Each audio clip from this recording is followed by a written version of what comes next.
আমার কুষ্টিয়া জেলার গ্রামের বাড়িতে যেখানে হালসা, মাঝে মাঝে ওখানে যেতাম, যেয়ে দেখি ফজরের নামাজে মাত্র 3 জন। ইমাম সাহেব মুয়াজ্জিনকে বললাম, কই মানুষ কই? বলে হুজুর এলাকার মানুষ নামাজ পড়ে না। পড়ে না, এ দোষ শুধু ওদের না, এ দোষ আমার। আসলে নামাজ যে কি, নামাজের ভেতরে কি পাওয়া যায়, নামাজে কি মজা আছে, এটা এলাকার অধিকাংশ মানুষ জানে না। এই কারণে ওরা নামাজে আসে না। সুতরাং এটা আগে জানানো লাগবে। সূরা ফাতিহা বাদ দিয়ে 4টা সূরা যদি শুদ্ধ করে অর্থ সহ একটু আড্ডু হলেও ব্যাখ্যা সহ ওদেরকে জানানোর ব্যবস্থা করা যায়। নামাজের 13টা ফরজ, 14টা ওয়াজিব দিয়ে অন্তত নামাজ কি এটা যদিও নামাজের শান্তি পায়, এই 3 জন না, এই ফজরের নামাজে 300 মানুষ হাজির হবে। একটা মাদ্রাসাও করে দিয়েছিলাম আমার মায়ের নামে। 1টা বছর পরে দেখি নামাজি প্রায় 5 থেকে 6 কাতার এখন প্রায় নামাজি হয়ে গেছে। মানুষ তো তারাই ছিল, শুধুমাত্র কোরআনে কারীম জানার ব্যবস্থা করে, বোঝার ব্যবস্থা করে দেওয়ার কারণে এখন তারা নামাজে মজা পেয়েছে, পিটালেও এখন তারা নামাজ ছাড়বে না। আপনারাও এলাকায় এরকম ব্যবস্থা করবেন, মসজিদে হোক, খানকায় হোক, মাদ্রাসায় হোক, মক্তবে হোক, নামাজ ইসলাম মূল নীতি যেগুলো আছে, এই ফরজ বিধানের এগুলো মানুষকে জানানোর ব্যবস্থা করেন। মানুষ যদি সত্যিই নামাজে মজা পেয়ে যায়, ওই যে 2 জন সাহাবীর কথা হাদিসে এসেছে, বিশ্ব নবীর তাদের পাহারায় রেখেছিলেন। তাবু পাহারা দিতে গিয়ে একজন বলছে, সারা রাত এভাবে 2 জন জেগে থেকে লাভ নেই, একজন ঘুমিয়ে যায় আর একজন পাহারা দাও। সাহাবী চিন্তা করছো, যখন ঘুমিয়ে গেছে আমি সময়টা নষ্ট না করে নামাজে দাঁড়িয়ে কাটাই, কারণ এমনি এমনি কোরআন পড়লে সওয়াব হবে 10টা করে নেকি হবে, আর নামাজে দাঁড়িয়ে তেলাওয়াত করলে 70টা নেকি হবে। যে সময়টা কাজে লাগায় আমি নামাজে দাঁড়িয়ে নামাজে তেলাওয়াত করছিলেন। দুশমন এসে দেখে কালো একটা পিলারের মতো কি যেন দাঁড়িয়ে আছে, অন্ধকারে মানুষ না পিলার বুঝতে পারার জন্য তীর নিক্ষেপ করেছে। তীরটা এসে তার ডান বাহুর ভেতরে লেগেছে। নামাজে তেলাওয়াতে তিনি এমন মজা পাচ্ছিলেন, নামাজ ছেড়ে দেননি। বাম হাতের ভেতরে আরেকটা লেগেছে। চিন্তা করছে, এভাবে 2টা লাগার পরে এখন যদি আমার বুকের ভেতরে, পিঠের ভেতরে একটা তীর লেগে যায়, আল্লাহর নবী আহত হয়ে যাবেন। এই চিন্তা করে তিনি নামাজ শেষ করে সাহাবী পাশে যেটা আছে তাকে জাগালেন। জাগিতে ঘুম থেকে উঠে দেখছে 2 পাশে 2 তীর। ডাক দিয়ে বললেন, হে আমার সাথে, 2 পাশে 2 তীর কেন? তিনি বিস্তারিত বলার পরে বললেন, আমাকে কেন ডাকলেন না? সাহাবী বলে, আল্লাহর বান্দা, আমি নামাজে দাঁড়িয়ে আমার আল্লাহর সাথে কথা হচ্ছিল, এত বেশি মজা পাচ্ছিলাম এই নফল নামাজটাতে, প্রথম তীরটা লাগার পরে আমি খেয়াল করি নাই, দ্বিতীয় তীরটা লাগার পরেও আমি খেয়াল করছিলাম না। মনের ভেতরে একটা চিন্তা এসেছিল, কি যেন আমার শরীরে এসে বিদ্ধ হয়েছে। চিন্তা করলাম, আপনি তো ঘুমিয়ে আছেন, কি যেন এসে বিদ্ধ হয়ে গেল। এই অবস্থায় যদি আরেকটা কিছু এসে আমার বুকের উপরে লাগে, আমি যদি মারা যাই, তাহলে বিশ্ব নবী আহত হয়ে যাবেন। এই চিন্তা যদি মনের ভেতরে উকি না দিত, জীবন চলে গেল, আমি নামাজ বাদ দিতাম না। তারাও তো আমাদের মতো রক্ত মাংসে মানুষই ছিলেন। অনেক মানুষ বলে, আমি নামাজ পড়তে পারি না কাজের যন্ত্রণায়। আপনার মতো মানুষই আছে, তারা কাজ করে খায় কিন্তু ফরজ নামাজ ছাড়ে না। এখানে যে যে কর্মজীবনে আছেন, কর্মজীবন তো লাগবেই। আল্লাহ কর্ম করার আগেই নামাজের পয়েন্টটা আগে দিয়েছেন আয়াতে। এজন্য মূল কথা এইটাই, আমরা যাই করি নামাজ যেন ফরজটা বাদ না দেই। ওনারে বসান, ওনারে নামাজ মনাজাতের পরে আমি ঠিক করছি, বসেন না কেন? কি এত আপনাকে তাহলে উল্টা বসেন। আপনি কিসের স্ববিরোধী বিরোধী? আপনি বসেন, আপনাকে আমি আরো ক্লিয়ার করছি। এখানে দাঁড়িয়ে আছেন কেন? বসেন, তাড়াতাড়ি বসেন। কারা এরা? কমিটি কারা? কিসের সেলফি তোলেন এখানে? বসেন, এখানে বসেন। এখানে সেলফি তোলার জায়গা এটা। বসেন।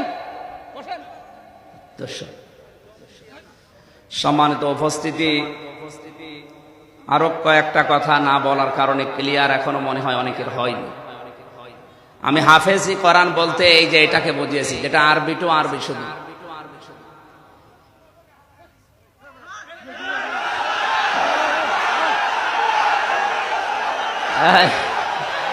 বসেন বসেন, বসেন বসেন। ওর মাথায় সমস্যা আছে, বসেন। আরে ভাই বসতেই তো বলছে, হ্যাঁ বসেন।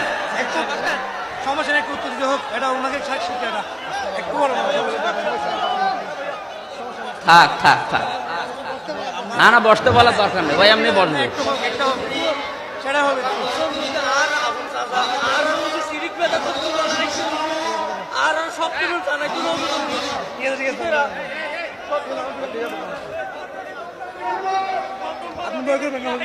বসেন বসেন বসেন। আরে ভাই আপনি শুরু করেন, কিসে ভয়? ভয় কিসের? পাগলামি করে। মাজার পূজারি তো বোঝা যাচ্ছে, আর মাথায় একটু তার কাটা আছে। বসেন বসেন বসেন। আমার বক্তব্য ডক্টররা বসে বসে শোনে, ভুল ধরলে তারা ভুল ধরলে মেনে নেয়। হ্যাঁ বসেন বসেন বসেন। আপনারা কথা, এই কিসের ভিডিও করো তুমি? বন্ধ করো।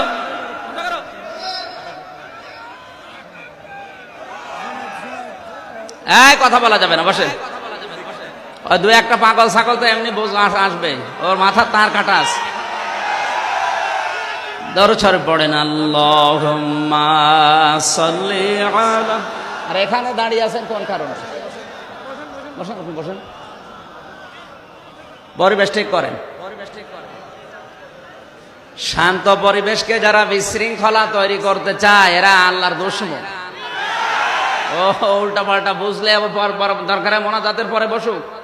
আমি এখনো তো কমপ্লিট করিনি, শেষ করবো তারপরে তো এসে বাম হাত ভরে দিচ্ছে। এখানে আলেম বসে নেই, অন্তত যারা আলেম আছে ওরা যদি বাধা দেয়, কোনো ডক্টর বিশ্ববিদ্যালয় তারা যদি বাধা দেয় আমি মেনে নেব। তো তাদের বোঝাতে আমি এখনো সময় নেব। আর ও কি ওর মাথার আসলেও তার কাটা আছে। পাগল ছাগল দেশে যত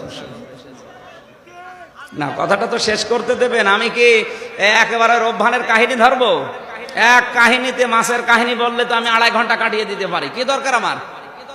যে ষড়যন্ত্রটা চলছে কোরআন নিয়ে, আমি এইটা ক্লিয়ার করার জন্য। হ্যাঁ, উনি বলছে যে স্ববিরোধী কথা হয়ে যাচ্ছে, যে তাফসীর ব্যাখ্যা বিশ্লেষণ যেটা আছে বিভিন্ন ভাষায় ওইটা ধরা যাবে ওযু ছাড়া, যে শুধুমাত্র আরবি টু আরবি এটা ধরা যাবে না। কথা দুই রকম হয়ে গেল। কথা তো দুই রকম না, কথা ঠিক আছে। আপনার যদি বড় কোনো নাপাকি শরীরে থাকে, স্বামী স্ত্রী ব্যবহার করে আসলেন, অথবা স্বপ্ন দোষ হয়েছে, এখন গোসল কি? আপনি এই অবস্থায় এসে আরবি টু আরবি কোরআন শরীফ ধরতে পারবেন না। এটা নিয়ে মতভেদ আছে বিভিন্ন আলেমদের ভেতরে। আমি অন্যান্য আলেমদের মতামতকে শ্রদ্ধা করি, কিন্তু আমি ওটা মানি না।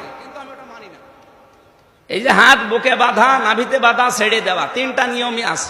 এখন আপনি যদি নাভিতে বাঁধেন, বুকে বাঁধা ঘৃণা করেন না, ঘৃণা করলে হবে না। এটাও তো একটা মত আছে, আপনি মানেন না তাই, কিন্তু ওটা তো একটা মত আছে। অন্য ভিন্ন মতকে আপনি শ্রদ্ধা করতে জানেন না কোন কারণে? ভিন্ন মতকে শ্রদ্ধা করেন, নিজেরটা আপনার কাছে ভালো লাগে আপনি আমল করেন। কিন্তু যারা আল্লাহু আকবার বলে হাত ছেড়ে দেয়, ওখানে নামাজ হবে না। কিন্তু যদি বলেন না ওটা মানি না, ও নামাজ হবে না, না এটা বলা ঠিক না। আপনি ইসলাম তো আপনার বাবার না। সাহাবায়ে কেরাম যে যখন রসুলকে যে অবস্থায় দেখেছে, কেউ দেখেছে আল্লাহু আকবার বলে হাত বুকে বেঁধেছে, সে বর্ণনা দিয়েছে যে বুকে বাঁধা সুন্নাত। কেউ দেখেছে আল্লাহু আকবার বলে নাভিতে বেঁধেছে, সে বলছে এটা সুন্নাত।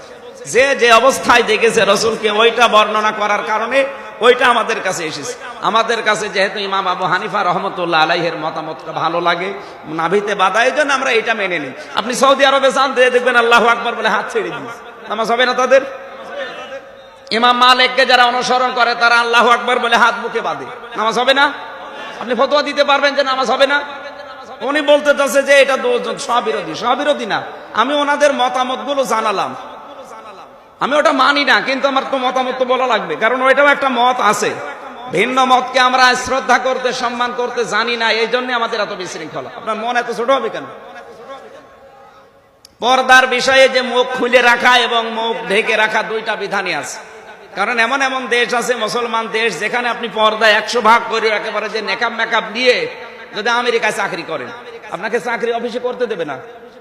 আর ইসলাম যেহেতু সার্বজনীন, ওই দেশেও তো ইসলাম মানুষ মেনে চলবে না। আমি আমার ম্যাডাম তামান্না সুলতানা, আমার 2টা মেয়ে মাওয়া জান্নাত আর ফারিহা জান্নাত, এই 3 জনের ব্যাপারে আমি উকিল, অভিভাবক। কুল্লুকুম রাঈন ওয়া কুল্লুকুম মাসউলুন আন রাইয়াতিহি। কিয়ামতের দিন এই 3 জনের ব্যাপারে আল্লাহ আমাকে জিজ্ঞাসা করবে। চেয়ারম্যান সাহেবের আয়ত্ত আমার চাইতে আরেকটু বেশি, এমপি সাহেবের আর একটু বেশি, প্রধানমন্ত্রীর আরো বেশি। এই পৃথিবীর মোড়ল যিনি জো বাইডেনের, এর আয়ত্ত আরো বেশি। কিয়ামতের দিন ওরে 750 কোটি মানুষের ব্যাপারে আল্লাহ জিজ্ঞাসা করবে, তারপরে বাকি। প্রধানমন্ত্রীকে 18 কোটি মানুষের ব্যাপারে জিজ্ঞাসা করা হবে এদের হক সম্পর্কে, এরপরে বাকি কথা। আমি আমির হামজাকে মাত্র 3 জনের ব্যাপারে জিজ্ঞাসা করবে যে এদের হক আদায় করেছি কিনা বল। যদি সঠিক জবাব দিতে পারি, বাকি অন্য বিচার শুরু হবে। প্রতিটি মানুষ যেহেতু দায়িত্বশীল, তার স্ব দায়িত্ব সম্পর্কে তাকে জিজ্ঞাসা করা হবে। অবলাবাসী হাদিসটা নিয়ে একটু ভাবেন। একবার খুলনা রূপসাতে মাহফিল করে রাত্রে খাবার খেতে গেছি।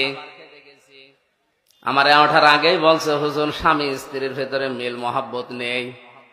স্বামী স্ত্রীর মিল মহাব্বত হয় কি করি, আপনি ওইটা বলবেন। ঠিক আছে, সূরা নিসার 34 নাম্বার আর 35 নাম্বার আয়াতের ব্যাখ্যা করলাম যে এই কারণে স্বামী স্ত্রীর মহাব্বত হয়, আর এগুলো করলে ভেঙে যায়। রাতের বেলা সভাপতির বাড়ি খাবার উনি নিয়ে গেছে, দেখি মুখ গোমরা, কথা বলে না। কি কথা বলে না কেন? হুজুর আমার বউর সাথে আমার গন্ডগোল হয়েছে। আপনি কি করে জানলেন? কি করে জানেন? না, আপনি যা যা বললেন সব আজকে আমার হয়েছে। আপনাকে কেউ বলে দিয়েছে মনে হয়? আমরা কেউ বলে দিয়েছি না, বলেছে একজন বলেছে। কোরআনে কারিমে 1500 বছর আগে আল্লাহ জানিয়েছেন যে এই কারণে গন্ডগোল হয়। আমি পয়েন্ট আকারে ওইগুলো তুলে ধরেছি, এখন ওর সাথে মিলে গেলে আমি করবো কি? এজন্য আবাহমান কাল থেকে কোরআনে কারিমের সাথে অনেক ইবাদতের মিল আমাদের এই ভারতবর্ষের সাথে নেই। এগুলো অধিকাংশ ইবাদত বানানো। আমার এই চোখেই প্রায় 34টার উপরে আমি দেখতে পেয়েছি এই বাংলাদেশ, ভারত আর পাকিস্তানে আন্দাজে ইবাদত মনে করে চালিয়ে যাচ্ছে। অথচ এটা কোরআনেও নেই, হাদিসেও নেই।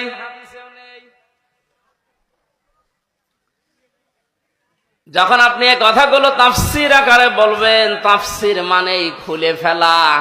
আবরণ আছে, আবরণ ফেলে দেওয়া। ঢাকনা দিয়ে ঢাকা আছে, ঢাকনা তুলে ফেলা। এর নাম আরবিতে তাফসীর। এর নাম কি?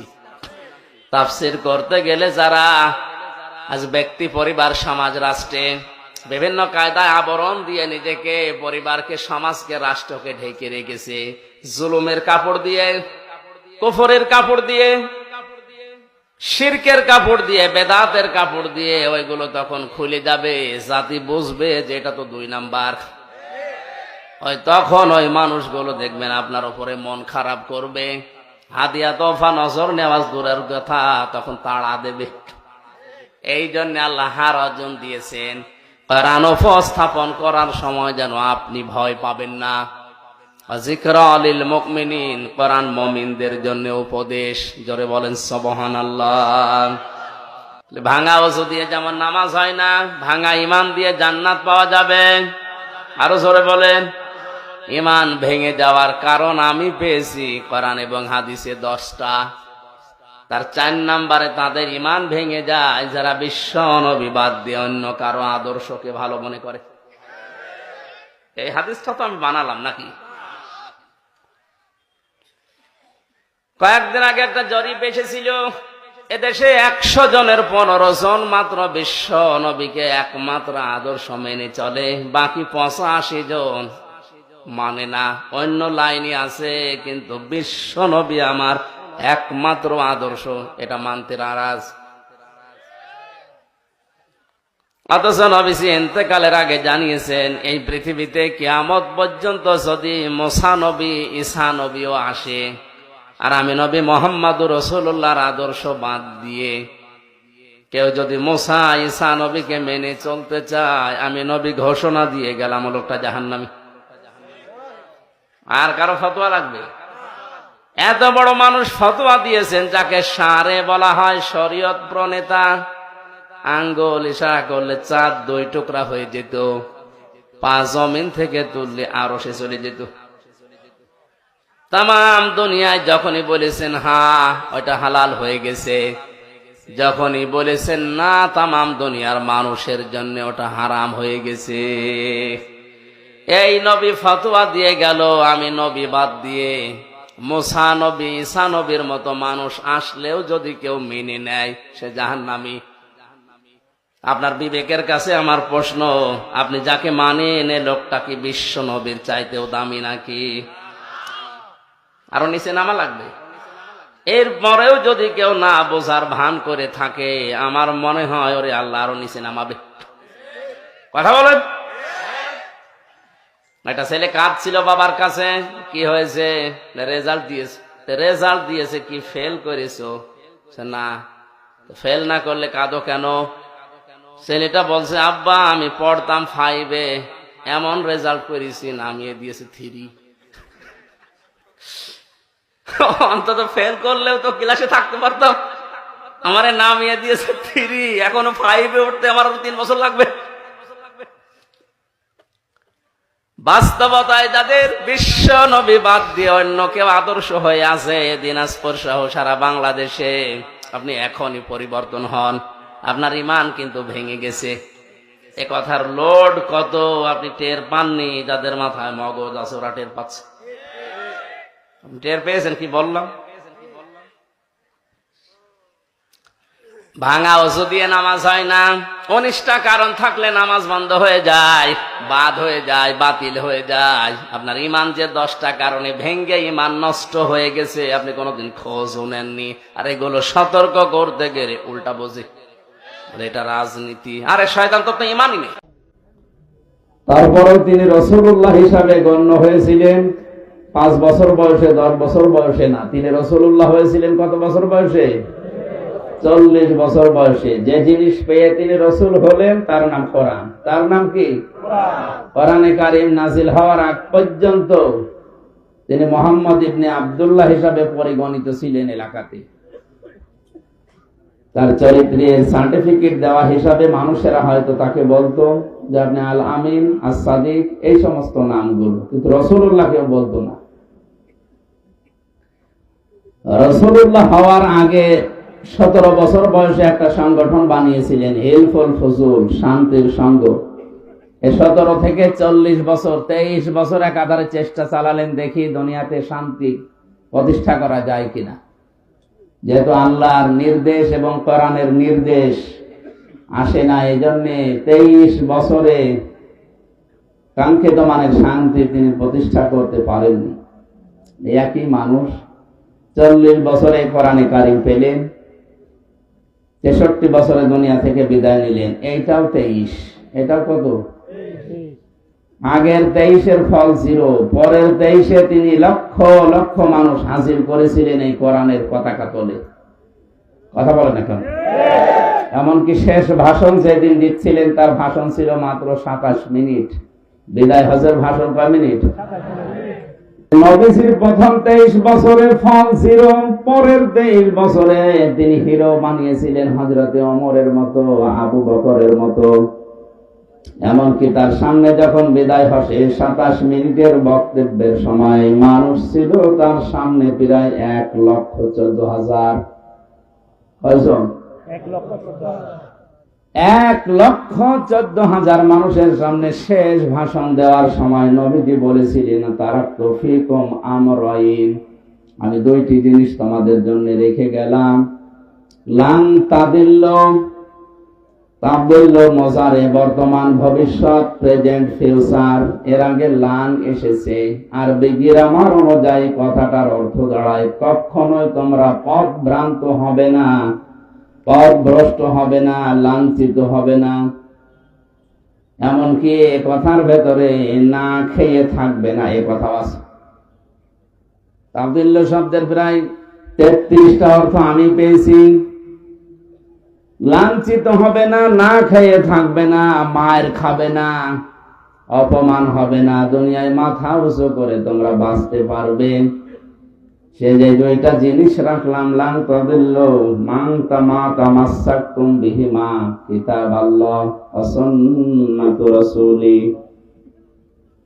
1 নম্বরে তোমাদের জন্য আমি আল্লাহর কিতাব কোরআনে কারীম রেখে গেলাম, 2 নম্বরে আমার সুন্নাহ, আমার আদর্শ রাখলাম। জোরে বলেন সুবহানাল্লাহ। আমার মুসলমান ভাইরা, কথাগুলো খেয়াল করে শোনেন। 1,14,000 মানুষ তার সামনে, বিশ্ব নবীর ডান দিকে হযরতে আবু বকর, বাম দিকে ওমরের মতো মানুষ বসা ছিল। জাবালে রহমত, যেই পাহাড়ের উপরে তিনি দাঁড়িয়ে এই কথাগুলো বলছিলেন, আমি নিজে উঠেছিলাম ওই পাহাড়ে। বিশ্ব নবীর এই পাহাড়ের পাদদেশে 1,14,000 মানুষ দাঁড়িয়ে আছে। নবীজি কিন্তু হযরতে আবু বকরের নাম বলেননি, ওমরের নাম বলেননি। যে এই যে 2 জন আমার পাশে বসে আছে, এরা 2 জন এই জান্নাতি। এরা 2 জন কি জান্নাতি? 10 জন মানুষকে জীবিত অবস্থায় যে জান্নাতের গ্যারান্টি দেওয়া হয়েছিল, তার ভেতরে এই 2 জনের নাম আছে না নেই? নবীজিকে বলতে পারতেন না, এই যে আবু বকরকে রাখলাম, এই যে ওমরকে রাখলাম, আমার পরে যদি এদেরকে অনুসরণ করো তোমরা জান্নাত পেয়ে যাবে, বলেছিলেন? বলেন বলেন না। আমি জান্নাতের দিকে যাচ্ছি, আসো আমার সাথে, তোমাদের জান্নাতে নিয়ে যাব। এই কথা শুধু নবীজি একবার বলেছিলেন বদরের ময়দানে যাবার সময়। তিনি বলেছিলেন, আমি জান্নাতের দিকে যাচ্ছি, যার প্রশস্ততা আকাশ আর জমিনের চাইতেও বিস্তৃত। কে তোমরা জান্নাতে যাবো, আসো আজ আমার সাথে। নবীজি বলেন, ওই দিন আমার সাথে যারা যোগ দিয়েছিল, যারা শহীদ হয়েছিল, পরেও যারা মারা গেছে, প্রত্যেকেই জান্নাতি। জোরে বলেন আল্লাহু আকবার। এর ভেতরে স্পেশাল ভাবে যে 10 জন মানুষের নাম আমরা হাদিসে জানি, তার ভেতরে আবু বকর আছে, ওমর আছে। কথা বলেন ঠিক কিনা? এত বড় বড় পাওয়ারফুল নবী, পাওয়ারফুল মানুষ যারা, যাদের জান্নাত দরজা ডাকতে থাকবে, হযরতে আবু বকরের জীবনীতে আছে জান্নাতের প্রতিটা দরজা তাকে পাওয়ার জন্য আকাঙ্ক্ষা পেশ করবে। আসেন আমার দিকে। হযরতে ওমরের ব্যাপারে আছে আকাশের তারকারাজি, কেউ যদি গণনা করা শুরু করে একদিন শেষ হয়ে যাবে। হযরতে ওমর যে নেকির কাজ দুনিয়ায় করেছিলেন, 26 বছর বয়সে মুসলমান হওয়ার পর যে কয়েকদিনই বেঁচে ছিলেন, মাত্র এই কয়েক বছরে তিনি এত বেশি নেকির কাজে আঞ্জাম দিয়েছেন, কিয়ামত পর্যন্ত কেউ যদি ওমরের নেকি গণনা করে শেষ হবে না। মাথায় যাদের মগজ আছে চিন্তা করেন তো, যে মানুষগুলো সামনে পেছনে বসে আছে, এই মানুষগুলোকে নবীজি নাম ধরে বলতে পারলেন না কেন? যে এদেরকে রেখে গেলাম, এদের মেনে নিলেই জান্নাত পেয়ে যাবে। এ কথা বলেননি এই কারণে, এই কারণ নবী ছাড়া কারো ঈমান নিরাপদ না। যে কোনো সময় মানুষকে শয়তান বেঈমান করে ফেলতে পারে। নবীজি নবীদেরকেও শয়তান ধোঁকা দিয়েছে, কিন্তু আল্লাহ নিজে স্পেশাল ভাবে তাদেরকে বাঁচিয়েছেন। তাদের কথা আলাদা। বাকি পৃথিবীর কাউকে কারো নিরাপদ না ঈমান। হযরত ওমর নিজেই বলতেন মাঝে মাঝে, এ হুযায়ফা ইবনুল ইয়ামিনকে ডাক দিয়ে, এ হুযায়ফা, তুমি তো নবীজির গোপন কথাগুলো তোমার কাছে সব বলতো, তুমি একটু ইন্তেকালের আগে যে লিস্ট দিয়ে গেছে নবীজি, যে মদিনায় মুনাফিক অমুক অমুক আছে, ওই লিস্টের ভেতরে দেখো তো আমার নামটা আছে কিনা। হযরতে হুযায়ফা ডাক দিয়ে বলে, খলিফাতুল মুসলিমিন, আমিরুল মুমিনিন, কি বলেন আপনি? জান্নাতের গ্যারান্টি দিয়েছে নবীজি নিজে আপনাকে, আর আপনি বলেন আপনার নাম মুনাফিকের খাতায় আমি দেখবো? এ কেমন কথা?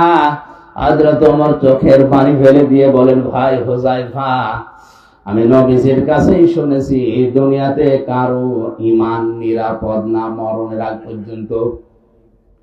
আমি এখনো পর্যন্ত জানি না আমি নিরাপদে ঈমান নিয়ে মরতে পারবো কিনা। এই জন্য অন্তত দেখো মুনাফিকের যে লিস্ট আছে ওর ভেতর আমার নামটা আছে কিনা। যদি থাকে আমি এখনো মরণের আগে তওবা করে ফিরে আসতে পারবো। মাওলানা আশরাফ ভাই হয়তো মুনাফিকদের যে আচরণ গুলো ওগুলোই বলছিলেন, আমি হালকা হালকা শুনেছি। আমি কোরআন হাদিস পড়ে মুনাফিকের প্রায় 13টা গুণ পেয়েছি। কয়টা? 13টা। আমরা অধিকাংশ মানুষ 3টা জানি। কথা বললে মিথ্যা বলে, ওয়াদা করলে ভঙ্গ করে, আমানত রাখলে খেয়ানত করে, ঝগড়া হলেই গালি দেয়।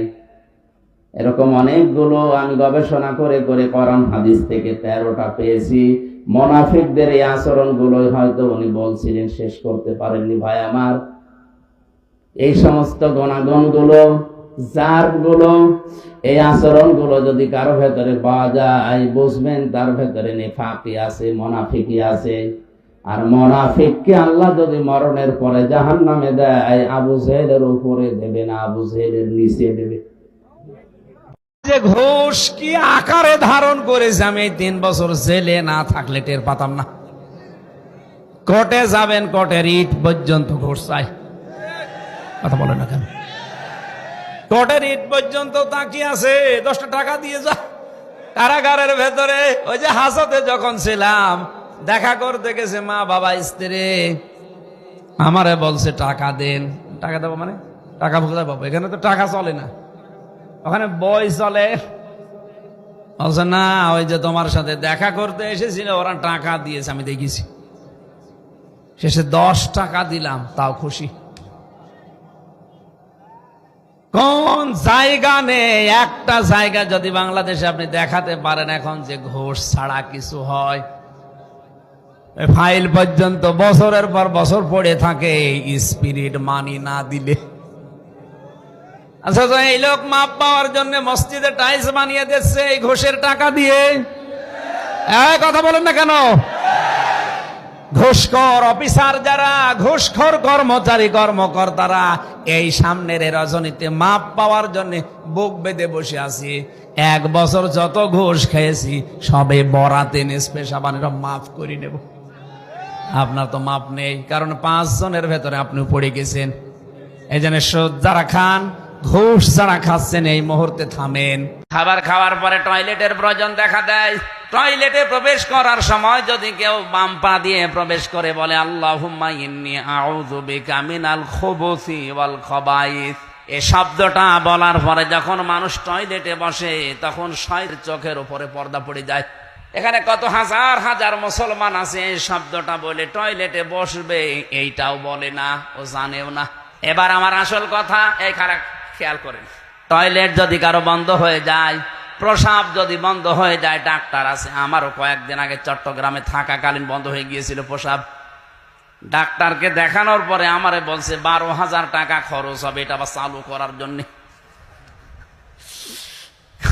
আল্লাহ পাক যদি আপনার বন্ধ করে দিত, শরীরের কত জার্ম গুলো আল্লাহ পায়খানা প্রসাবের মাধ্যমে দিনে আল্লাহ বের করে দিচ্ছে। এই জন্য তো আপনি শুকরিয়া আদায় করলেন। এই যে যতক্ষণ থাকলেন পুরা 8-10 মিনিট আপনার ইবাদত হিসাবে গণ্য হয়ে গেছে। বলেন সুবহানাল্লাহ। এই যে 7-8 মিনিট আমি যাই বললাম টয়লেট নিয়ে যাওয়া আসা, এই ইবাদতটা নিয়ে অনেকেই কিন্তু আনন্দে আছে যে না অসুবিধা নেই, এটা ভালো কথাই বলছে। আরে ভাই, 8-10 মিনিট টয়লেটে থাকা যদি ইবাদত হয়, বিশ্বনবী যে 10 বছর কোরআন দিয়ে রাষ্ট্র চালালেন, এটা ইবাদত না? এটা শুনলে আপনার গায়ে জ্বালা করে। তাহলে আমি কি খালি টয়লেটের ওয়াজ করব? টয়লেটের আদব কায়দা এই কথাগুলো শুনলে খুব ভালো লাগছে। হুজুর আরো বলেন 10 মিনিট ধরে। 10 মিনিটে যদি আপনি এন আনন্দ পান, 10 বছরে আপনার আনন্দ আরো বেশি পাওয়া দরকার। ওই আনন্দটা আমরা দুনিয়ার বিষয় মনে করে ছেড়ে দিয়েছি। এই জন্য আজ তামাম দুনিয়ার মুসলমানেরা জুলুমের শিকার। কথা কত দূর গেল আপনি মনে হয় টের পাননি। আল্লাহ পাক বলেন, মরণ যতদিন না আসে ততদিন পর্যন্ত ইবাদত করবা তোমার রবের। তার মানে এই শব্দ থেকে বোঝা যায় ইবাদত শুধু মসজিদের এই 5 মিনিট 7 মিনিট 10 মিনিট না, রমজানের 11-12 ঘন্টা না, অবশ্যই ইবাদত করা লাগবে আজরাইল আসার আগ পর্যন্ত। এই হিসাবে আমি যে খাবার খাই এটাও ইবাদত। কথা বলেন না কেন? কেউ যদি সকালবেলা উঠে নাস্তা করার সময় বলে বিসমিল্লাহির রহমানির রহিম, এই শব্দ বলার পরে মুখে খাবার দেয়, 8 মিনিট 10 মিনিট 15 মিনিট 20 মিনিট ধরে যদি রুটি খায়, খাবার খায়, পুরা খাবারটাই হয়ে যাবে ইবাদত। সুতরাং ইবাদত শুধু টয়লেট না, ইবাদত শুধু প্রসাব পায়খানা না, ইবাদত এই পৃথিবীকে কোরআন দিয়ে চালানো ইবাদত। যতদিন আজরাইল না আসে এই দায়িত্ব আমাকে পালন করতেই হবে, পালন করাই লাগবে। এই সূরার মূল কথা, শেষের কথা এইটাই ছিল। বলবেন আল্লাহ আমার ছেলে নেই, আমার ছেলে দান করো, আমার ছেলে আছে ওর ছেলের মেধা দান করো, ওকে ইলম দাও, ওকে চরিত্রবান করো। যদি আরবিতে পারেন বলেন, উত্তম না পারলে বাংলায় বললেও নফল নামাজে সুন্নত নামাজে অসুবিধা নেই। এই মাসলাটা জানা ছিল আপনার? অন্তত আমল করেন এটা। আরবিতে হয়তো আধা ঘন্টা ধরে কিছু বলতে পারবেন না, আধা ঘন্টা কথা বলতে পারবেন। বাংলায় বলেন, যতক্ষণ সময় সেজদায় ভালো লাগে করেন। হযরতে আয়েশা বলেন, নবীজি সেজদায় এত বেশি সময় কাটাতেন, আমার মনে হয়তো নবীজি সেজদায় মনে হয় মরে গেছে। পায়ের ভেতরে চিমটি কাটতাম, হঠাৎ নবীজি পা নাড়াতেন, এখন বুঝতাম যে নবীজি এখনো দুনিয়ায় জীবিত আছে। তার আগে পরের সব অপরাধ মাফ ছিল, এর পরেও যদি সেজদায় এত বেশি সময় দিতে পারে, আমাদের তো কোনো গ্যারান্টি নেই, আছে? সেজদায় গেলেই মানুষ যেন কেমন ছটফট করে তাড়াতাড়ি উঠে পড়তে চায়। একটু সময় দিয়ে সেজদা দেন। রব্বুল আলামিন বলেন, রহমানের বান্দাদের আর একটা গুণ হচ্ছে আল্লাযীনা ইয়াকুলুনা রব্বানা সিরিফ আন্না আযাবা জাহান্নাম। তারা বলবে, রব্বুল আলামিন তুমি আর যাই করো, আমাদেরকে জাহান্নামে দিও না। এখানে একটা কয়েকটা মাসলা বলবো, ভালো করে খেয়াল করেন। এটাতে কত বড় ভয়ঙ্কর জায়গা। আল্লাহ রাব্বুল আলামিন জাহান্নামের কথা বলতে গিয়ে যে বর্ণনাগুলো কোরআনে দিয়েছেন, নবীজি বলেন, আমি মসজিদে নববীতে বসা থাকা অবস্থা একবার কেঁপে উঠলাম। সাহাবীরা বলে, হুজুর আপনি কাঁপলেন? নবীজি বলেন, 70 বছর আগে জাহান্নামের উপর থেকে একটা পাথর পড়েছিল, ওই 70 বছর পরে এখন পাথরটা নিচে যে পৌঁছিয়েছে।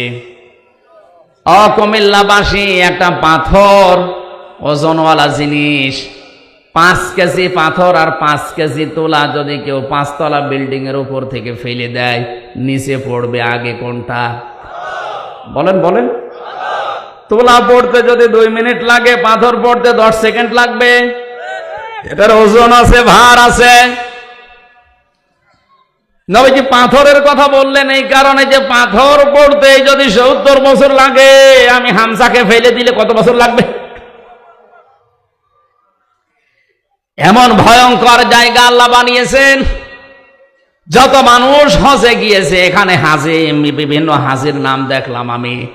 এরা যখন সেজদা কাবা শরীফ তাওয়াফ করার সময় রুকনে ইয়ামিনে থেকে হাজরা আসওয়াদ এই ফাঁকা জায়গাটা যখন পার হয়, লক্ষ লক্ষ হাজিরা এই দোয়াটা পড়ে, রব্বানা আতিনা ফিদ দুনিয়া হাসানা ওয়া ফিল আখিরাতি হাসানা ওয়া কিনা আযাবান নার। সূরা বাকারার 201 নম্বরে আয়াতটা সবাই পড়ে এই সময়টা। ওই সময় বুঝি নাই, কিন্তু এখন বুঝতেছি কেন পড়ে। আল্লাহর কাছে বলা হচ্ছে, রব্বুল আলামিন তুমি দুনিয়ায় হাসানা দাও, আখিরাতে হাসানা দাও, আর জাহান্নাম থেকে আমাদেরকে বাঁচাও। তাফসীর পড়তে গিয়ে আমি দেখেছি দুনিয়ার হাসানা 10টা। কয়টা? কেউ যদি 10টা জিনিস দুনিয়ায় পায়, সে যেন এই দোয়া কবুল করাতে পেরেছে। আখিরাতের হাসানা 5টা, ওয়াকিনা আযাবান নার, জাহান্নামের আগুন থেকে তুমি আমাদেরকে বাঁচাও। জাহান্নাম থেকে কেউ যদি বাঁচতে চায়, তাহলে তার কাজ করা লাগবে দুনিয়ায় 1টা। কয়টা? দুনিয়ার হাসানা 10টা, আখিরাতের হাসানা 5টা, জাহান্নাম থেকে বাঁচার উপায় সব মিলে 16টা। কয়টা? আয়াতের উপরে যেহেতু আমার আলোচনা নেই, এই জন্য 16টা পয়েন্ট বলতে গেলে 1-1.5 ঘন্টা লাগবে। ওদিকে না, আমার শেষ কথা ছিল ওয়াকিনা আযাবান নার। আমি একা না, কিনা বহুবচন। আমাদের সবাইকে তুমি অন্তত জাহান্নামের আগুন থেকে বাঁচাও। বাঁচার উপায় কয়টা? জোর হলো না, সবাই বলেন। বাঁচতে চান তো? আমি কি বলতে পারি?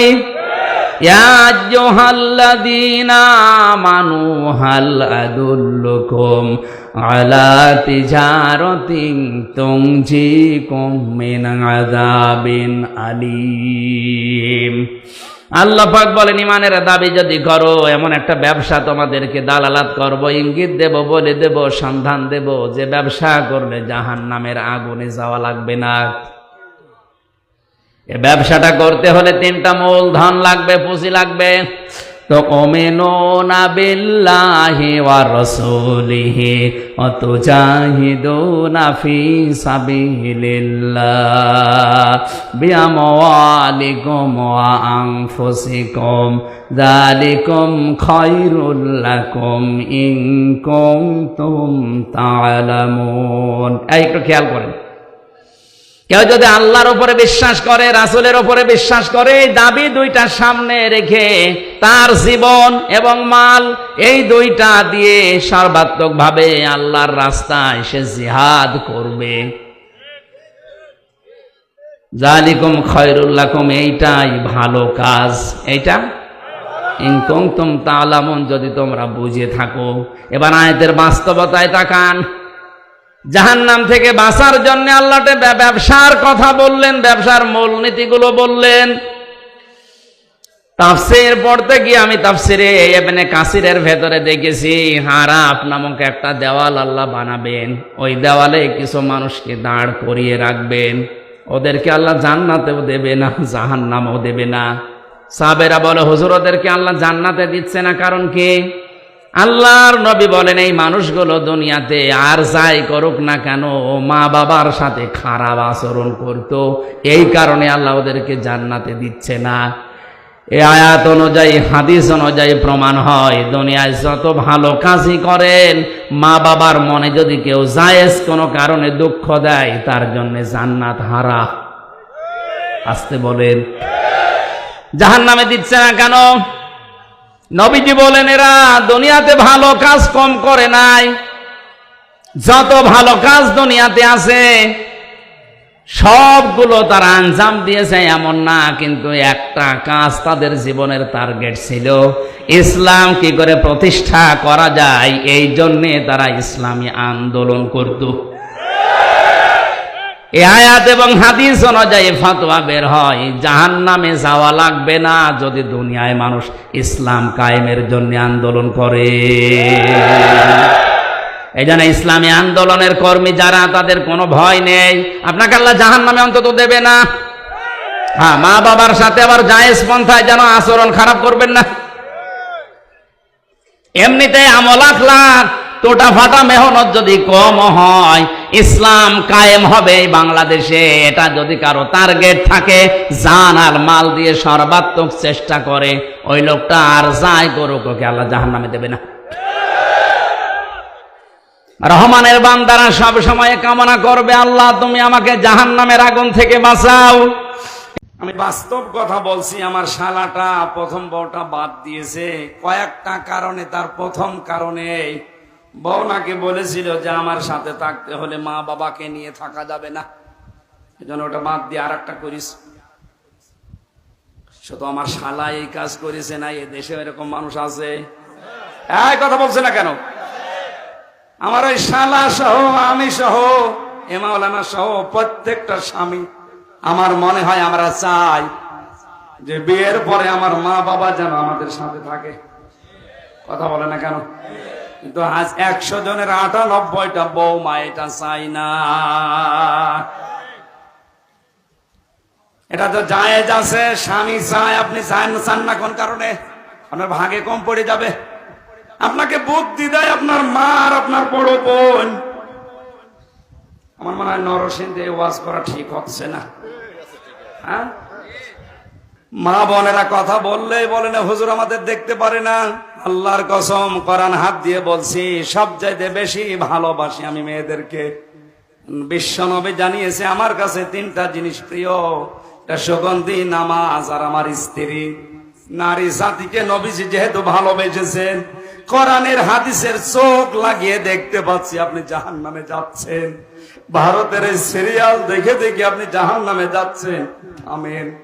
স্বামী যেটা পছন্দ করে যদি জায়েজ হয়, জীবন থাকতে আপনি মেনে নেবেন।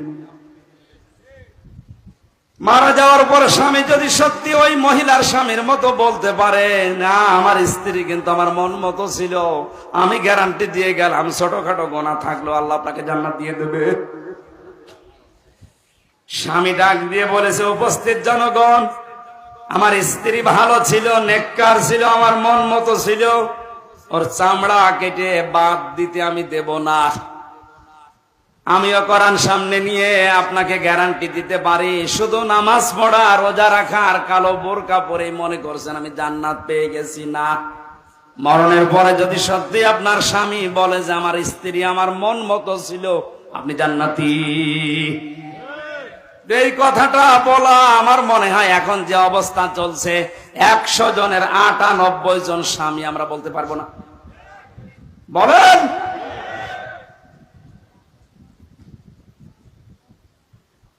নেককার স্ত্রী হওয়ার জন্য শুধু নামাজ রোজা আর কালো বোরকা পরায় না। স্বামী যাদের আছে জায়েজ কথাগুলো মেনে নেবেন। 4টা কারণ আমি পেয়েছি তিরমিজি শরীফের হাদিসে। নবীজি বলেন, নেককার মহিলা তো ওইটা যখন স্বামী বাইরে থেকে আসবে তাকে আনন্দ দেবে যে কোনো ভাবে। 2 নম্বরে স্বামী আসলে তার খেদমতের জন্য এগিয়ে যাবে। 3 নম্বরে স্বামীর জায়েজ আশাগুলো পূর্ণ করবে। 4 নম্বরে স্বামী যেটা পছন্দ করে ওইটা যদি জায়েজ হয় জীবন থাকতে মেনে নেবে। আমি নিজের স্বামী। আযাব আসতেছে, কোরআনের বিরুদ্ধে যারা অবস্থান নিয়েছে আযাব আসছে। আমি তো আমার এই ছোট্ট চোখে যা দেখলাম, এদেশে যারা সত্যি ডাইরেক্ট ইনডাইরেক্ট কোরআনের বিরুদ্ধে অবস্থান নিল, হয়তো কেউ ডাইরেক্ট নিয়েছে, কেউ ইনডাইরেক্ট। আপনি তাকান তাদের জীবনের দিকে। এই মানুষগুলোর শেষ বয়সে তাদের ছেলে মেয়ে, বউ, বেটার বউ সব মুখে দিয়ে তাড়িয়ে দিয়েছে, অথচ বিশাল দাপট ছিল দুনিয়ায়।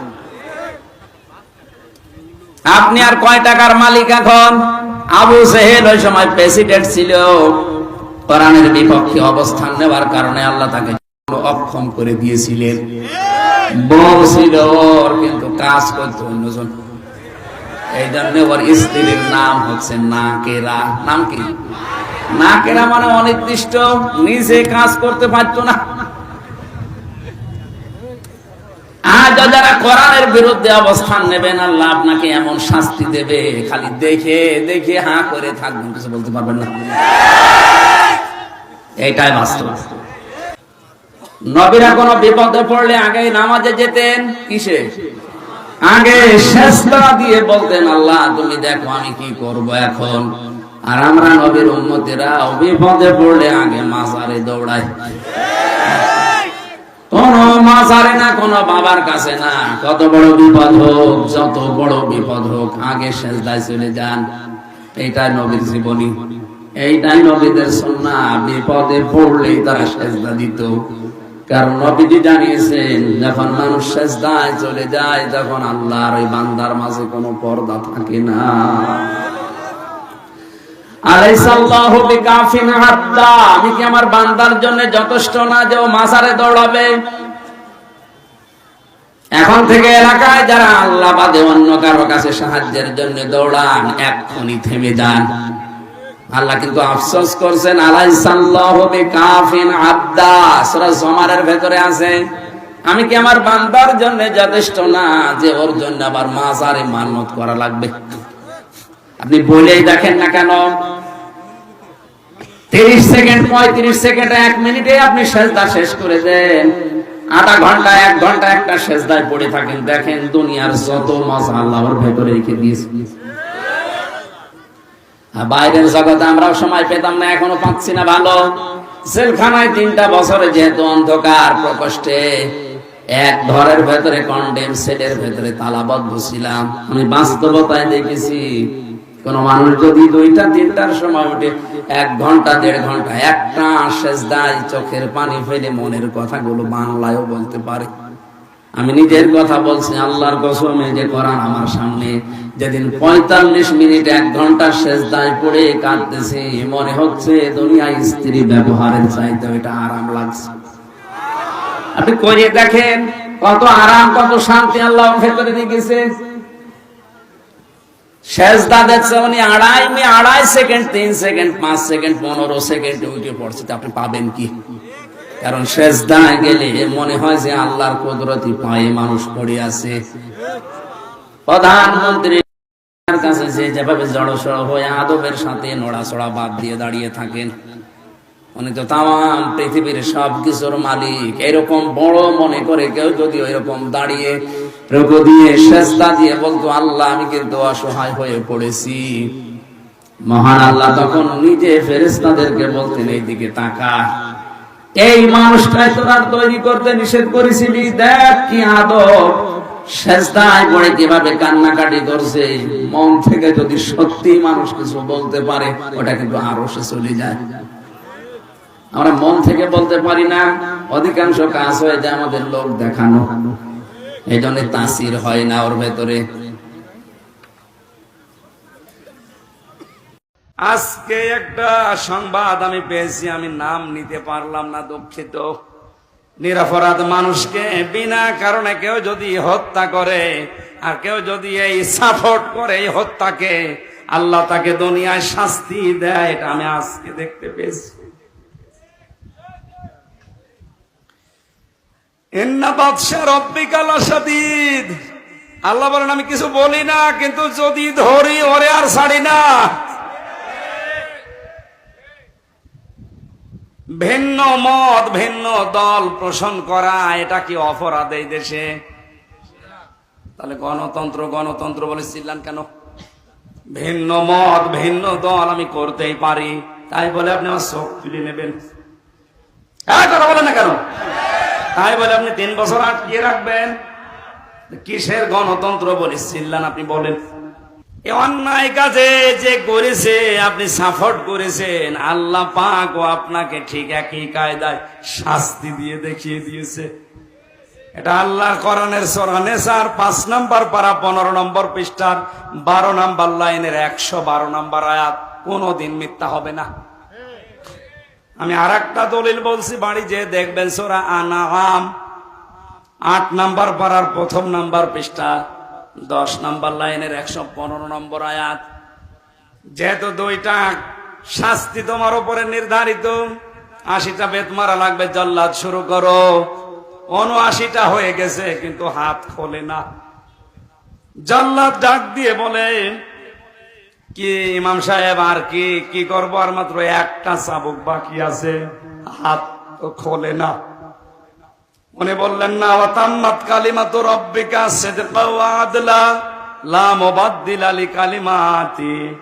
আল্লাহ বলেন আমার কালাম আমি 3টা জিনিস দিয়ে সাজিয়েছি। 1 নম্বরে যত কথা কোরআনে আছে সব সত্য কথা। 2 নম্বরে এটা ন্যায় বিচার ইনসাফপূর্ণ কথা। 3 নম্বরে কোনদিন আমার কথা কোনো রদ বদল হবে না। আমি যেহেতু 80টা মিয়াতা কি সামানিনা জালদা দিয়েছি, 80টা বেত মারা লাগবে, 79টা হয়ে গেছে, আর একটা মাত্র বাকি, এখনো হাত খোলে না।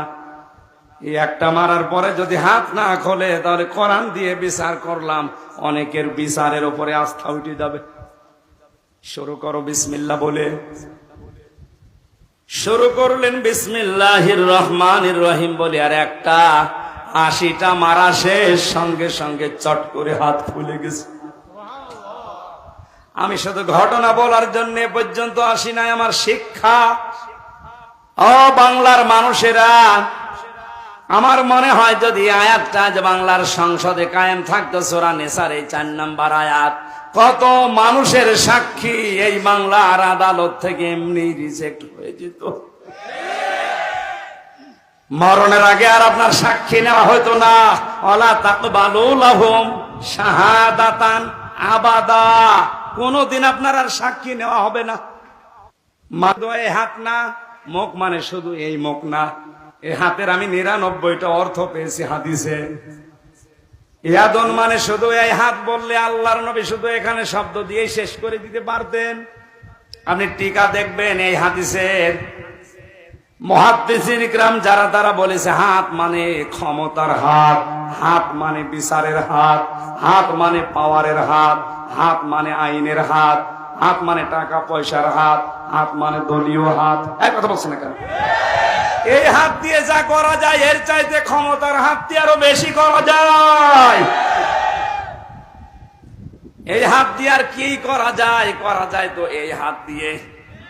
কথা বলেন না কেন? এজন্য যাদের এই হাতের দ্বারা, যাদের ক্ষমতার হাতের দ্বারা, সম্পদের হাতের দ্বারা, প্রভাব প্রতিপত্তির হাতের দ্বারা, মুখ মানে শুধু এই মুখ না, অনেকে মুখ বুঝে থাকে তারপরও কাজ হয়ে যায়। বাংলাদেশে এরকম মানুষ নেই? মুখে কথা বলে না, শুধু নাড়াবে, এদিকে 10টা লাশ পড়ে যাবে। যাদের হাতের দ্বারা, মুখের দ্বারা আজ মুসলমানেরা নিরাপদে নেই। আপনি নামাজ পড়তে পারেন, রোজা রাখতে পারেন, 72 রাকাত নামাজ পড়তে পারেন, আপনি মুসলমান হতে পারেননি। নরসিংদীবাসী এই ছোট্ট একটা স্টোরি থেকে যেটা আমি শিক্ষা বের করেছি, ইমাম মালিক রহমতুল্লাহ আলাইহে এই শাস্তি দেওয়ার পরে জনগণকে দেখিয়েছিলেন যে নিরপরাধ কোন মানুষের উপরে বিনা কারণে কেউ যদি আন্দাজে দোষ চাপিয়ে মনে করে যা করেছি করেছি, আমার অসুবিধা নেই, আল্লাহ কিন্তু দেখিয়েছে যে পাপের বোঝা বহন করে কি করে মানুষ নিয়ে বেড়ায়। এটা যদি আজ বাংলাদেশে একবার আল্লাহ দেখানোর ব্যবস্থা করত, বাংলাদেশে কত মানুষের হাত যে আটকে যেত আদালতে। কথা বলেন না কেন? আমি আশা করব আপনার হাত আদালতে যদি নাও আটকায়, এমন জায়গায় আটকাবে জীবনে আর খুলতে পারবেন না। আজকে ইন্টারনেটে দেখলাম কলকাতায় একটা সড়ক গাছের সাথে 2টা বিসি ঝুলিয়ে রেখে বলছে এটা অমুকের বিসি। কোথায় নামিয়েছে চিন্তা করেছেন? বিসি যদি ওর না, ওটা মনে হয় ছাগলের বিসি হবে, কারণ যে সাইজ দেখলাম ওটা ওর বিসি হওয়ার কথা না, ওটা কোনো ছাগলের বিসি হবে। গাছের সাথে ঝুলিয়ে নিচে লিখে দিয়েছে অমকের বিসি। আপনি একটা মানুষকে মারবেন, মেরে ফেলেন, চোখ তুললেন কোন কারণে? মনে করছেন তার মা বাবার দোয়া বৃথা যাবে? কখনো না, কারণ মায়ের দোয়া আর বাবার দোয়া আরো সে চলে যায়। তার মায়ের ওই কান্না আমি ওই বছরে শুনেছিলাম, বাবার আফসোস দেখেছিলাম। বারবার মা বাবা বলছিল আমার ছেলেকে তোরা মারবি, মেরে ফেল, কিন্তু আমার ছেলেটা চোখ তুলি নিলি কোন কারণে? আমার মনে হয় মা বাবা তাহাজ্জুদের পাটিতে বসে আল্লাহর দরবারে বিচার দিয়ে ফেলেছিল। ওই বিচার আমার আল্লাহ এখনো পর্যন্ত ভুলে যায় নাই। আপনি তার 1 চোখ তুলেছিলেন, 2 চোখ তুলেছিলেন, আপনাকে আল্লাহ এত টুকরা টুকরা করে দুনিয়া থেকে বিদায় দিয়েছে যে জানাজা পড়ানোর জন্য একটা টুকরা এখন পাওয়া যাচ্ছে না। ছেলেমেয়েরা প্রতিদিন হায় হতাশ করছে, কান্নাকাটিতে, 1 টুকরা লাশ অন্তত দেন, একটু জানাজা পড়ি। অনেকে চেয়ার পাওয়ার পর এই 15 বছরে এত জমির, এত টাকার মালিক হয়েছে সে নিজেও জানে না। বাকি দুনিয়াতে আল্লাহ এমন একটা চরম শাস্তির ভেতরে আপনাকে ফেলবে যেটা দেখে দুনিয়া আটকে উঠবে, যেটা ঝিনাইদার একজনের ব্যাপারে আমরা দেখলাম। আরো আসতে বলেন। সারা বাংলাদেশ না পৃথিবী হতভম্ব হয়ে গেছে। এ মহিলা তো 12 টুকরা করেছিল, আর ওর লাশ যে কত টুকরা টুকরা হয়েছে এখনো পর্যন্ত কোনো খোঁজ নেই। ছেলেমেয়েরা প্রতিদিন হায় হতাশ করছে, কান্নাকাটিতে, 1 টুকরা লাশ অন্তত দেন, একটু জানাজা পড়ি। আজকে ইন্টারনেটে দেখলাম কলকাতায় একটা সড়ক গাছের সাথে 2টা বিসি ঝুলিয়ে রেখে বলছে এটা অমুকের বিসি। কোথায় নামিয়েছে চিন্তা করেছেন? বিসি যদি ওর না, ওটা মনে হয় ছাগলের বিসি হবে, কারণ যে সাইজ দেখলাম ওটা ওর বিসি হওয়ার কথা না, ওটা কোনো ছাগলের বিসি হবে। গাছের সাথে ঝুলিয়ে নিচে লিখে দিয়েছে অমকের বিসি। পৃথিবী আটকে উঠেছে। আমার তো মনে হচ্ছে ১৫০০ বছর আগে আয়াতে আল্লাহ যা বলেছে, এই ২০২৪ সালের এই মে মাসের ২৯ তারিখে আমরা ১০০ ভাগ খাপের খাপ মমতাজের বাপ মিলে গেছে। এই জন্য অবৈধ ইনকামে যারা আছেন থামেন। সে প্রভাব প্রতিপত্তির কারণে হোক, ক্ষমতার কারণে হোক, আইনের কারণে হোক, চেয়ারের কারণে হোক, যেখানে আছেন ওই জায়গায় থামেন। ১ নম্বরে আপনি জীবনে ওই অবৈধ সম্পদ ভোগ করতে পারবেন না, আর এমন চরম শাস্তির ভেতরে পড়বেন দুনিয়া আটকে উঠবে। আল্লাহ এদেরকে বোঝার তৌফিক দাও, বলেন আমিন। জানি ওদের মগজে কথা ঢুকবে না, কারণ খতামাল্লাহু আলা কুলুবিহিম, ও কলবের উপর আল্লাহ মোহর মেরে দিয়েছে। আবু জেহেল যেদিন মারা যাচ্ছিল, আব্দুল্লাহ ইবনে মাসউদ রাদিয়াল্লাহু তাআলা আনহু তার বুকের উপরে বসার পরে যখন ছুরি চালাবে গলার উপরে, ডাক দিয়ে বলে, তুই কে? কে মানে? আমি ইবনে মাসউদ। কোন মাসউদ? বলে, আমাকে একটা চড় দিয়ে আমার ডান কান তুমি কালা করে দিয়েছিলে, নষ্ট করে দিয়েছিলে কোরআনে কারীমের সূরা রহমান পড়ার কারণে। সূরা রহমান যেদিন নাজিল হয়, ওই দিন বিশ্ব নবী ডাক দিয়ে বললেন, সাহাবীরা কে পারবে তোমরা রহমান তেলাওয়াত করতে? ইবনে মাসউদ দৌড় দিয়ে এসে বলেছিলেন, হে রাসূল, আমার একটু অনুমতি দেন, আমি একটু তেলাওয়াত করে শোনাই। উনি কাবার চত্বরে উচ্চ কণ্ঠে আয়াতটা পড়েছিলেন, আর রহমানু আল্লামাল কোরআন খালাকাল ইনসানা আল্লামাহুল বায়ান। তেলাওয়াত শেষ হতে না হতে আবু জেহেল দৌড়িয়ে এসে এমন একটা চড় লাগিয়েছিল এই কানের ওপরে, কান দিয়ে রক্ত বের হওয়ার পরে কানটা ওই যে নষ্ট হয়েছে, আর কোনোদিন উনি কানে শুনতে পাননি। ইবনে মাসউদ রাসূলের কাছে এসে কান দিয়ে রক্ত ঝরছে এটা দেখালেন। নবীজি ওই দিন কাঁদছিলেন, হযরত ইবনে মাসউদও কাঁদছিলেন। জিবরাইল এসে তাদের কান্নার মাঝে এসে মন খারাপ করে একটু কেঁদেছিলেন। এই লোকটা যেদিন মারা যায়, ইবনে মাসউদ রাদিয়াল্লাহু তাআলা আনহু তার বুকের উপরে বসলেন, ডাক দিয়ে বলে, আমাকে চিনতে পারোনি? সূরা রহমান পড়ার অপরাধে তুমি আমার কান দিয়ে রক্ত পর্যন্ত বের করে দিয়েছিলে। আমি সেই ইবনে মাসউদ। কি করতে চাও? তোমার এই কল্লাটা নবীর কাছে আমি নিয়ে যেতে চাই। আবু জেহেল ওই সময় বলেছিল, ইবনে মাসউদ, আমার গলাটা যখন কাটতে চাও একটু বড় করে কাটো, মানুষ যেন দেখলে বোঝে যে নেতার মাথা। শয়তান মরে যাচ্ছে, তেজ কমছে না। এরকম টাটকা শয়তান দেশে আছে না? কোরআন শরীফ দিয়ে না, ওদের বাকারি শরীফ দিয়ে বোঝালেও বুঝবে না। ইবনে মাসউদ চিন্তা করলেন, মাথাটা যদি নবীর কাছে নিয়ে যেতে পারে তাহলে নবীজি খুশি হয়ে আমার জন্য দোয়া করবেন। ডাক দিয়ে বললেন, তুই কালেমাটা পড়, আমি তোরে এখনো মাফ করে দেব। বলে না, আব্দুল্লাহর ছেলে মোহাম্মদ তোদেরকে জাদু করেছে, আমারে এখনো করতে পারে নাই। ইবনে মাসউদ বলে, ঠিক আছে, তোর আমি আরেকটু সময় দিলাম। উনি দৌড় দিয়ে গেলেন রাসূলের কাছে, আবার ঘুরে আসলেন, আবার বললেন, কালেমাটা পড়, আমি তোরে এখনো মাফ করে দেব। আমি নবীকে বলবো যেন তিনিও মাফ করে দেয়। ও আবার ওই একই কথা, যে আব্দুল্লাহর ছেলে তোদেরকে জাদু করতে পেরেছে, আমাকে এখনো করতে পারে নাই। আমি এখনো যদি মোহাম্মদকে আমার কাছে পেতাম, তাকে আমি নিজে টুকরা টুকরা করতাম। আব্দুল্লাহ ইবনে মাসউদ বলে, এবার আর তোরে ছাড় দেওয়া যায় না, এতক্ষণ পর্যন্ত তোরে 3 বার ছাড় দিলাম, তুই আবার আমার নবীর দিকে আঙ্গুল তুলেছিস, তোরে আঙ্গুলও রাখবো না, এ মুখও রাখবো না। ছুরি চালিয়ে দিলেন। ও বলেছিল মাথাটা বড় করে কাটতে, ওর বিপরীতটা করে মাথা ছোট করে কাটলেন, এই থুতনির নিচ দিয়ে মাথাটা আলাদা হয়ে পড়ে আছে। চিন্তা করলেন নিয়ে যাই, তোলার চেষ্টা করলেন, দেখেন না, নড়ে না। তরবারি ছিল যেটা, কানের একদিকে ছিদ্র করলেন, এক কানের ভেতরে ছিদ্রি করে রশি ঢুকিয়ে প্যাঁচ দিয়ে বেঁধে আর আগা দিয়ে টান দিলেন, দেখে না, মাথা নড়ে না। চিন্তা করলেন, এ শয়তানের মাথায় এত ভারী হয়ে গেল কি করে? আমি একটা যুবক মানুষ, এত চেষ্টা করি মাথা নড়ানোর, কিন্তু নড়ে না। উনি বললেন, দেখি আর একটা কান ছিদ্র করি।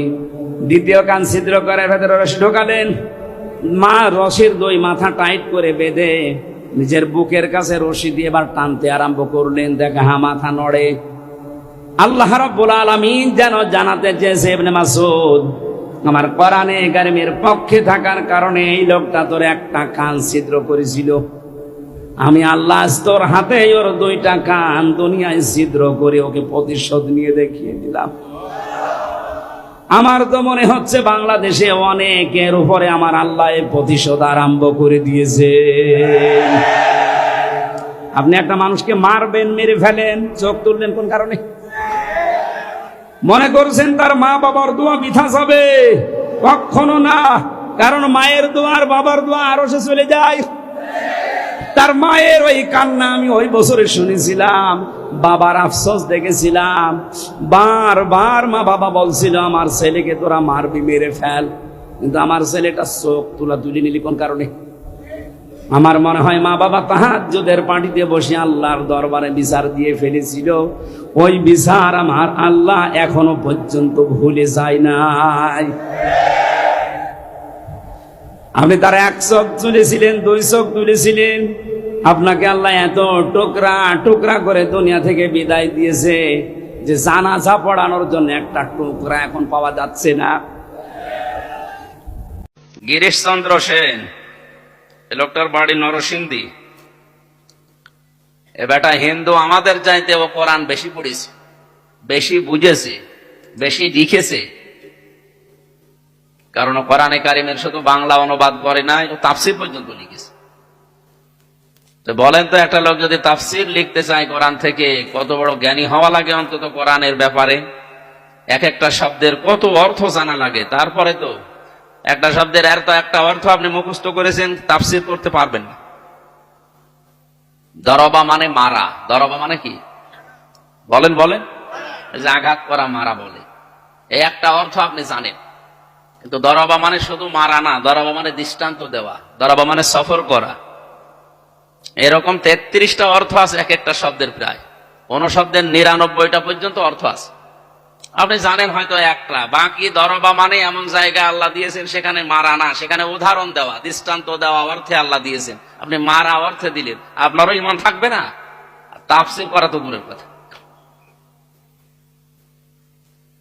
আশরাফ ভাইয়ের আগে যে মাওলানা কথা বলছিলেন, আমি খাবার খেতে যে একটু কান এদিকে লাগিয়ে শুনছিলাম। ওমা কানা লিমুমিনিন ওয়ালা মুমিনাতিন ইযা কাদাল্লাহু ওয়া রাসূলুহু আমরান।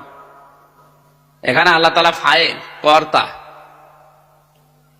আল্লাহ তাআলা বলেন, আমি এবং আমার রাসূল কোন বিষয়ে যদি সিদ্ধান্ত দেই, আর কোন ঈমানদার নারী পুরুষ যদি ওইটা না মানে, তাহলে সে আর ঈমানদার থাকে না।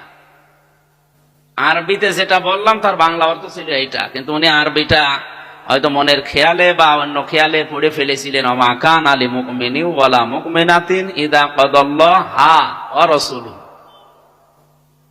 মানে অর্থ পুরা পাল্টিয়ে গেছে। এমনকি যদি কেউ বিশ্বাস নিয়ে এটা পড়ে, তার ঈমানও চলে যাবে। ইযা কাদাল্লাহু, আল্লাহ নিজে ফাইল, এখানে কর্তা। আল্লাহ নিজে সিদ্ধান্ত দেন, রায় দেন। রায় দেওয়ার মালিক একমাত্র আল্লাহ। কে? ফায়সালা করার মালিক কে? এখন এই জায়গায় যদি আল্লাহকে ফায়সালা করা হচ্ছে, এই জন্য আরবি গ্রামার আরেকটু আয়ত্ত করা দরকার আলেমদের। এনারাও সেই 6, 7, 8, 9 পর্যন্ত পড়া আছে, এরপরে তো আর হাত মাত দেওয়া হয় না অনেকের। অথচ এই গ্রামারের কিতাবগুলো প্রতিনিয়ত আমার মনে হয় আলেমদের অন্তত ঝালাই করা দরকার। বিশেষ করে কাফিয়া, সারে জামি পর্যন্ত যে গ্রামারের কিতাব আছে, এগুলো আয়ত্তে না থাকলে আপনি কোরআন শরীফ ভুলিয়ে ফেলবেন।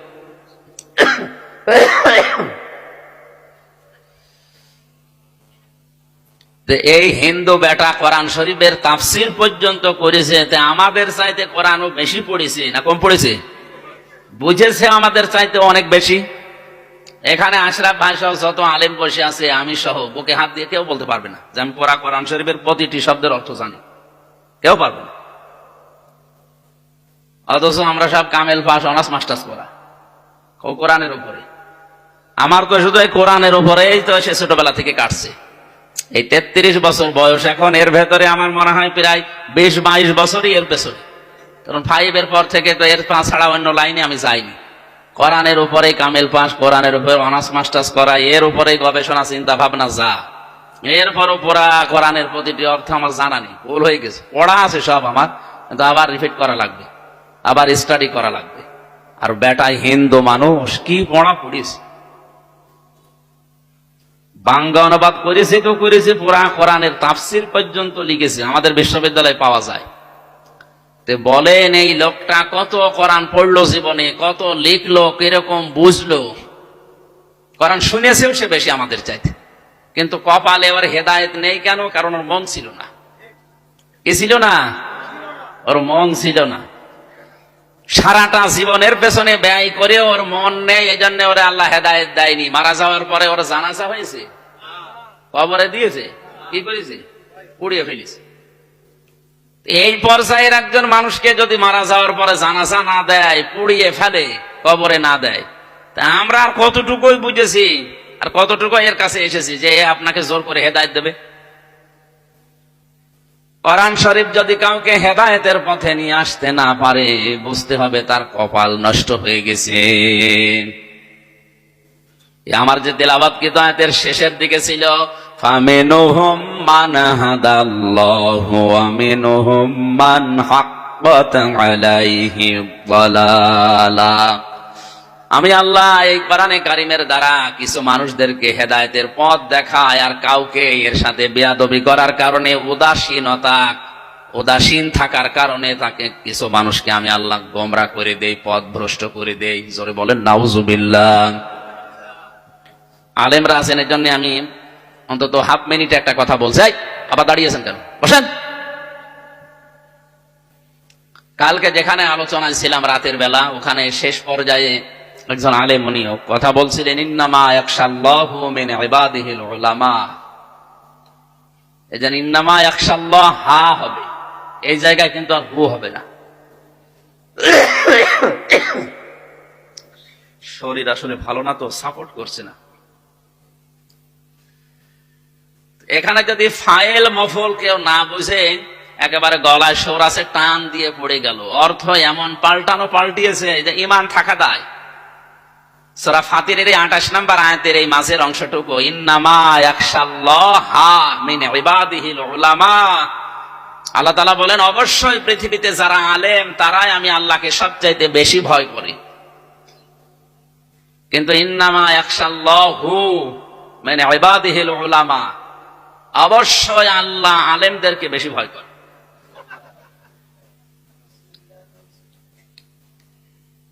গ্রামারের কিতাব আমি সহ যারা আছি, আমরা যেন অন্তত মরণ পর্যন্ত এটা নাড়াচাড়া ভুলে না যায়। একেবারে আপনার আয়ত্ত থাকা লাগবে 100 ভাগ না, আপনি নাড়াচাড়া করেন, তাহলে কোরআন শরীফ বা আরবি পত্রিকা, আরবি সাহিত্য, হাদিসের যে শব্দগুলো ভুল করে ফেলে অধিকাংশ মানুষ, উল্টাপাল্টা করে, যেখানে বুঝে পড়লে ইমানই থাকার কথা না।